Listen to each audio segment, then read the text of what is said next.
श्री स्वामी समर्थ. श्री स्वामी समर्थ या षडाक्षरी मंत्रातच खूप मोठे सामर्थ्य दडलेले आहे. कारण श्री स्वामी समर्थ नुसतं नाम स्मरणानेच माणसाचं आयुष्यच कलाटणी घेऊ लागतं. आणि माझ्या आयुष्यात असे अनेक प्रसंग आले आहे, असे अनेक अनुभव आलेले आहे की जे स्वामींमुळे खरंच म्हणजे प्रचिती आलेली अक्षरशः. आणि ही मलाच नाही, माझ्या आजूबाजूच्या सर्व लोकांना जे स्वामींमध्ये विश्वास ठेवायला लागले, जे त्यांची अनुभूती त्यांना यायला लागली, हे सगळेच मान्य करतील की श्री स्वामी समर्थ म्हणजे काय आहे. मी प्रत्येकाला जबरदस्ती करणार नाही की तुम्ही श्री स्वामी समर्थ नामस्मरण करा, त्यांच्यावर विश्वास ठेवा, त्यांच्यावर श्रद्धा ठेवा, नाही. कारण श्रद्धा विश्वास ही नैसर्गिक क्रिया असते, ती मनातून येते. फक्त एवढंच म्हणेल का तुम्ही श्री स्वामी समर्थ किंवा तुम्ही कोणत्याही ज्या आराध्य दैवताला मानत असाल तर त्या दैवताला भाव महत्त्वाचा आहे. कारण कोणत्याही पूजेने, माळी ओढल्याने, ही शांत केली, ती पूजा केली, याच्याने देव प्रसन्न होत नाही. तुम्ही तुमच्या दैनंदिन आयुष्यात जे कामं चालू आहे ते कामं करता करता जरी नाव घेतलं, जरी नामस्मरण मनातून घेतलं तरी खूप आहे. याच्यासाठी तुम्हाला देवाच्या समोरच बसावं लागेल असं आवश्यक नाही. माझ्या आयुष्यात स्वामी समर्थ महाराज तेव्हा आले की लहानपणी मी माझ्या मोठ्या मामाला बघायची का त्याची खूप श्रद्धा आहे आणि अजूनही आहे, आणि माझी मामीसुद्धा. तर पहिले मला असं वाटायचं काय किती हे करतो, देवाचं करतो, हे करतो, ते करतो. पण मला तेव्हा महाराजांविषयी एवढा विश्वास नव्हता.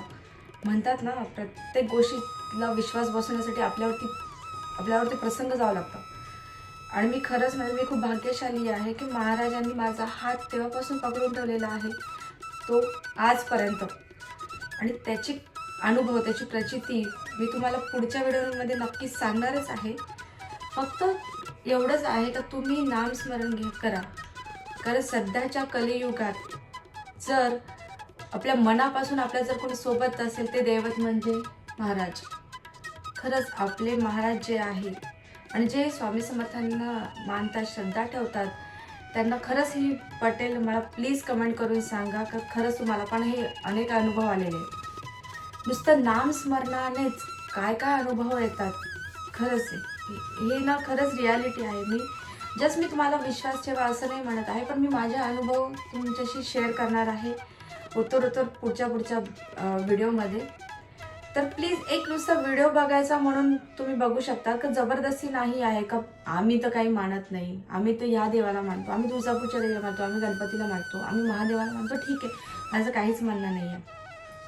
फक्त कुठेतरी हे सगळं एकच आहे, हे युनिवर्स एकच आहे. पण मला असं वाटतं युनिवर्सला जे ब्रह्मांड नायक आहे त्यांना आपली भाषा कळत नाही.